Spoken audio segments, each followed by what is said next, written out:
বললাম, ভাইয়া আস্তে করো, অনেক কষ্ট হচ্ছে। তখন সে আমাকে সান্ত্বনা দিয়ে বলল, তুই যদি একটু সাহস রাখিস তাহলে আরও ভালোভাবে সামলাতে পারবি। তো বন্ধুরা, যদি পুরো গল্পের আবেগ অনুভব করতে চান এবং পুরো ঘটনাটা জানতে চান তাহলে ভিডিওটি শেষ পর্যন্ত দেখুন। আমার নাম লিমা, আমার বয়স ২২ বছর, আমি এখনও অবিবাহিতা। আমার বড় ভাইয়ের নাম ফাহিম। ফাহিম ভাইয়া ছোটবেলা থেকেই অনেক দুষ্টু। সে কিছুদিন আগে পড়াশোনা শেষ করেছে। একদিন দুপুরবেলা আমি গোসল করছিলাম, ভুলবশত দরজাটা বন্ধ করতে ভুলে গিয়েছিলাম। তখন বাসায় তেমন কেউ ছিল না। আমাদের বাসায় আমার মা, বাবা, আমার ভাইয়া এবং আমরা ৪ জন ছাড়া আর কেউ থাকে না। সেই দিন আমি গোসল করছিলাম তখন পুরো বাসা শুধু মা ছিলেন। বাবা অফিসে গিয়েছিলেন আর ভাইয়া বাইরে আড্ডা দিতে গিয়েছিল। সেই দিনটি ছিল শুক্রবার। আমি গোসল করছিলাম আর মনে হচ্ছিল পুরো বাসা একদম খালি। হঠাৎ আমার চোখ পড়ল জানালার দিকে, যেখানে সূর্যের আলো আস্তে আস্তে ছাদে পড়ছিল। তখন বুঝতে পারলাম এমন শান্ত মুহূর্তগুলো খুবই দামি। আমি একটু ধীরে ধীরে কাজ শেষ করতে লাগলাম। মনে মনে ভাবছিলাম, এই ছোট ছোট দিনগুলোই জীবনের সুন্দর মুহূর্ত। আমি শান্তভাবে গোসল করছিলাম। ঠিক তখনই ভাইয়া গোসল ঘরে প্রবেশ করল। ভাইয়া আমাকে দেখে কিছুক্ষণ থেমে রইল, চোখ বড় হয়ে তাকিয়ে রইল। মনে হচ্ছিল সে কিছু ভাবছে। আমি তখন পুরোপুরি ভেজা শরীরে ছিলাম। তখন প্রচুর শীতের দিন, আমি শীতে কাঁপছিলাম ভেজা শরীরে। ভাইয়া চুপচাপ দাঁড়িয়ে শুধু আমার দিকে তাকিয়ে রয়েছে। আমি ঠিক বুঝতে পারছি না কেন এমনভাবে তাকিয়ে আছে। তার চোখে যেন একটি অদ্ভুত ভাব প্রকাশ পাচ্ছে, যা আমি সহজভাবে বোঝাতে পারব না। এভাবে কখনোই সে আমার দিকে তাকায়নি। আমি নিজেও অবাক, বুঝতে পারছি না হঠাৎ কেন সে এমনভাবে আচরণ করছে এবং তার উদ্দেশ্য কি। আমি ভাইয়ার দিকে তাকিয়ে বললাম, ভাইয়া, তুমি এতক্ষণ ধরে দাঁড়িয়ে আছো, আমার অস্বস্তি লাগছে। আমি তো এখন গোসল করছি, তুমি এখন যাও, পরে যদি কিছু বলার থাকে তখন বলবে। তুমি যতক্ষণ এভাবে তাকিয়ে আছো আমার কেমন অদ্ভুত লাগছে। আমি বলেই আবার নিজের কাজে মন দিলাম, কিন্তু মনে মনে ভাবতে লাগলাম, ভাইয়া আসলে কেন এতক্ষণ ধরে দাঁড়িয়েছিল। তার চোখের সেই রহস্যময় দৃষ্টি আমার ভেতরে অজানা এক প্রশ্ন রেখে গেল। গোসল শেষ করার পর আমি আমার কাপড়গুলো ধুয়ে ছাদে নিয়ে গেলাম। যখন সেখানে কাপড় নেড়ে দিতে শুরু করলাম, হঠাৎ দেখি ভাইয়া সেখানে দাঁড়িয়ে আছে। আমি তখন একটু বিস্মিত হলেও শান্তভাবে কাজ চালালাম। তখন সে কাছে এসে বলল, লিমা, আমি একটু সাহায্য করি তাহলে তোর জন্য সহজ হবে। তারপর সে আমার হাত থেকে কাপড়গুলো নিয়ে আমাকে সাহায্য করল। আমরা একসাথে কাপড় নেড়ে দিলাম। আমি লক্ষ্য করছিলাম, যখন আমি কাপড়গুলো বালতিতে করে ছাদে নিয়ে যাচ্ছিলাম তখন ভাইয়া আমার দিকে একটি অদ্ভুত দৃষ্টিতে তাকাচ্ছিল। তার তাকানোর ভঙ্গিটা অন্যরকম, যেন কিছু ভাবছে কিন্তু প্রকাশ করছে না। আমি ঠিক বুঝতে পারছিলাম না সে কেন এমনভাবে আমার দিকে তাকিয়ে আছে। তারপর যখন সে কাপড় নাড়াতে সাহায্য করতে নিল তখনও তার চোখের সেই ভঙ্গিটা একদম একই রকম ছিল।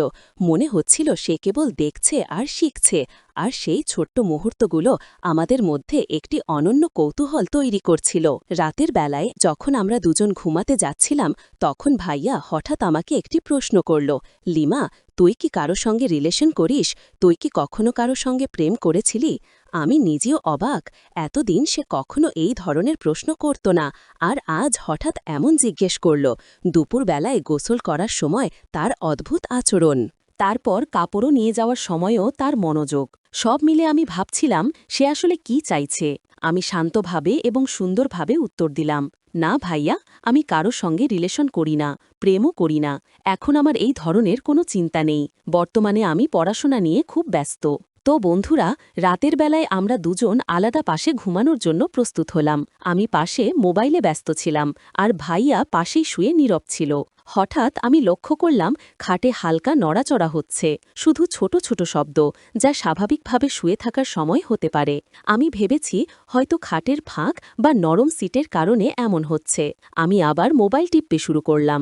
কিছুক্ষণ পর আবার ওই রকম শব্দ আস্তে আস্তে হচ্ছিল। আমি তখন ভাইয়ার দিকে ঘুরে দেখলাম যে আসলেই সে হাত নাড়াচ্ছে নাকি অন্য কিছুর শব্দ হচ্ছে। ভাইয়া উঠে দাঁড়ালো এবং শান্তভাবে বলল, লিমা, আমি বাইরে যাব, টয়লেট থেকে আসি। তারপর সে চলে গেল। কিছুক্ষণ পর আমি ভাবলাম আমার তো টয়লেটে যেতে হবে ঘুমানোর আগে, তো তখন আমি ভাবলাম যে ভাইয়া গেছে, আমিও এখন টয়লেট থেকে ঘুরে আসি। আমি টয়লেট থেকে ফিরে আসলাম, আর ভাইয়া শুয়েই নিজের মোবাইলে ব্যস্ত। রাতে পুরো বাসা শান্ত ছিল। আমি শুয়ে বসে ভাবছিলাম আজকের দিনটা কত অদ্ভুতভাবে ভরা। দিনের ছোট ছোট মুহূর্তগুলো, তার আচরণ এবং আমাদের মধ্যে থাকা ছোটখাটো কৌতূহল সব মিলিয়ে মনে হলো আজকের দিনটি বিশেষ। আমি শান্তভাবে শুয়ে পড়লাম, আর ভাইয়াও আসে চুপচাপ শুয়ে রইল। আমরা দুজনেই নিঃশব্দে আমাদের নিজ নিজ চিন্তাভাবনা করছিলাম। কিছুক্ষণ পর আমি ধীরে ধীরে ঘুমিয়ে পড়ি। রাতে ঘুমের মধ্যে আমি যেন পুরো দিনটার নানা ছোটখাটো মুহূর্তগুলো মনে মনে পুনরায় ভাবি। দুপুরবেলায় গোসলের সময় ফাহিম ভাইয়ার আচরণ, কাপড় নাড়ানোর সময়ে তার সাহায্য, এবং রাতের খাটে সেই অদ্ভুত নড়াচড়ার স্মৃতি। মনে হচ্ছিল আজকের দিনটা শুধু সাধারণ কোনো দিন নয়, বরং আমাদের মধ্যে ছোট্ট রহস্য এবং অদ্ভুত কৌতূহলের এক বিশেষ অধ্যায়। যখন আমি গভীরভাবে ঘুমিয়ে পড়ি, তখনও ভাইয়া তার মোবাইল নিয়ে ব্যস্ত ছিল। সে কি করছিল, বা কার সঙ্গে কথা বলছিল, বা কোন তথ্য খুঁজছিল, সেটা আমার জানা ছিল না। তবে আমি অনুভব করতে পারছিলাম তার মন এখনও পুরোপুরি শান্ত নয়, বরং সে যেন গভীরভাবে নিজের দুনিয়ায় ব্যস্ত। আমি জানতাম না, হয়তো সে কিছু ভাবছে, হয়তো কিছু পরীক্ষা করছে, বা হয়তো নিজের মতো ছোট্ট খোঁজ খবর নিচ্ছে। কিন্তু স্পষ্ট ছিল রাতের এই সময়ে সে একাকী নয়, তার মন কিছু না কিছু কার্যকলাপে ব্যস্ত। রাত যখন আরও গভীর হল, তখন এক অদ্ভুত ঘটনা ঘটল। সেই মুহূর্তে ঘরের পরিবেশটি নিস্তব্ধ, শুধু বাইরের বাতাসের শব্দ এবং দূরে দূরে কখনো একটি মৃদু আওয়াজ। সেই আওয়াজের সঙ্গে ভাইয়ার মৃদু হালকা নড়াচড়া, যা আমি আগে খেয়াল করিনি। আমার ঘুমের মধ্যে এক অদ্ভুত শিহরণ জাগাল। মনে হচ্ছিল আজকের দিনটার সমস্ত রহস্য এবং কৌতূহল যেন এক মুহূর্তে ঘরের চারপাশে ঘনীভূত হয়ে গেছে। আমি তখন বুঝতে পারছিলাম না ঠিক কি ঘটতে যাচ্ছে, তবে এক অদ্ভুত উৎকণ্ঠা এবং কৌতূহল অনুভূত হচ্ছিল, যা রাতের নিস্তব্ধতায় আরও ভয়াল এবং রহস্যময় হয়ে উঠছিল। রাত যখন গভীর হয়ে গেল, তখন ঘরের নিস্তব্ধতা আরও গাছমছমে হয়ে উঠল। আমি ঘুমের মধ্যে হঠাৎ কিছু অদ্ভুত অনুভব করলাম। হৃদয়ের দিকে নজর রাখতেই দেখলাম সে এখনও মোবাইল টিপছে, কিন্তু তার চোখে এক অদ্ভুত ঝিলিক, যেন কোনো রহস্য জানে যা আমাকে এখনও জানাতে চায় না। সে হালকা নড়াচড়া করছে, যেন ঘরে কেউ আছে, অথচ ঘর পুরোপুরি খালি। আমি স্বপ্নের মধ্যে অর্ধচেতনা অবস্থায় শুধু তাকিয়ে রইলাম, আর মনের মধ্যে অজানা একটি উৎকণ্ঠা জন্ম নিল। হঠাৎ মনে হল ঘরের বাতাস বদলে যাচ্ছে। প্রতিটি শব্দ, প্রতিটি নড়াচড়া যেন স্বাভাবিক নয়, বরং কিছু না কিছু ঘটতে চলেছে। এক ধরনের উদ্ভিদ শক্তি ঘরে প্রবেশ করেছে। ভাইয়া একসময় দাঁড়িয়ে মোবাইলের আলোতে তার মুখের রং পরিবর্তিত হচ্ছে। তার চোখের দৃষ্টিটা এত গভীর যে আমি এক মুহূর্তের জন্য বুঝতে পারলাম না সে কি ভাবছে, ভয়ের না কৌতূহলের, আনন্দের না রহস্যের। আমি ধীরে ধীরে শরীর নাড়ালাম, কিন্তু হঠাৎ দেখলাম ভাইয়া উঠে দাঁড়িয়েছে। সে কিছু বলল না, শুধু আমার দিকে তাকিয়ে আছড়ে পড়ল চোখের গভীর এক রহস্যময় দৃষ্টি। তখন মনে হল আজকের দিনটা, দুপুরবেলার সেই অদ্ভুত ঘটনা থেকে শুরু করে এখন পর্যন্ত সবই একটি নিখুঁতভাবে সাজানো রহস্যের অংশ। আমার ভেতরে এক অজানা উত্তেজনা জন্ম নিল, একদিকে ভয় আর একদিকে কৌতূহল। আমি বুঝতে পারছিলাম ভাইয়া কিছু জানে, কিন্তু আমাকে এখনও জানাননি। ঘরের নিস্তব্ধতা ভেঙে হঠাৎ কোনো ছোট আওয়াজ মাথার পাশে বা দূরের কোনো কোণে শোনায়, এবং সেই মুহূর্তে আমার হৃদয় আর অচেনা রকম স্পন্দিত হতে লাগল। মনে হল রাতের এই সময়ে, এই মুহূর্তগুলোতে কিছু এমন ঘটছে যা আমি স্বাভাবিকভাবে বুঝব না। ঘুম আর জাগরণ, বাস্তব আর কল্পনার সীমানা যেন মিলেমিশে গেছে। পরের রাত এলো, এবং ঘরের নিস্তব্ধতা যেন আরও গভীর হয়ে গেছে। দিনের আলো তখন দূরে, আর ঘরের কোণগুলো ছায়ার খেলায় ঢেকে গেছে। আমি শুয়েছিলাম, কিন্তু মন ভীষণ অস্থির। ভাইয়া পাশেই শুয়েছিল, কিন্তু তার নিঃশব্দ উপস্থিতি আজও কৌতূহল এবং রহস্য দিয়ে ভরা। রাতের মধ্যভাগে হঠাৎ মনে হল কেউ ধীরে ধীরে খাটে নড়াচড়া করছে। আমি চোখ খোলার চেষ্টা করলাম, কিন্তু অর্ধচেতন অবস্থায় চোখে শুধু ভাইয়ার ছায়া। সে এবার মোবাইল টিপছে না, বরং এক অদ্ভুতভাবে খাটের দিকে হাত নাড়াচ্ছে, যেন কিছু পরীক্ষা করছে। আমি কিছু বলিনি, শুধু দেখছি। হৃদয়ের চোখে রহস্যময় এক অদ্ভুত জলজলে আলো, যা আমাকে ভেতরের গভীর কৌতূহলে ঠেলে দেয়। হঠাৎ তার দৃষ্টি আমার দিকে এসে স্থির হল। মনে হলো সে শুধু তাকাচ্ছে না, সে আমার প্রতিক্রিয়া পড়ছে, আমার অনুভূতি বিশ্লেষণ করছে। রাতের নীরবতা যেন আমাদের চারপাশে ঘন কালো ক্যানভাস হয়ে গেছে।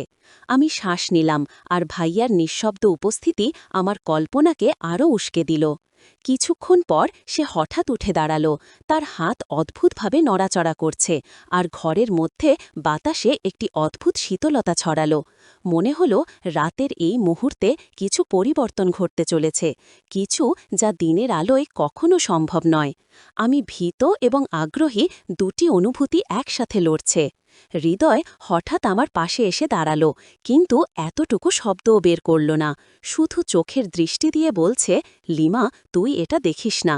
কিন্তু আমি যেটা অনুভব করছি তার দৃষ্টিতে এমন গভীরতা, যা আমাকে বেদনাও দেয়, কিন্তু একরকম আকর্ষণ অনুভব করি।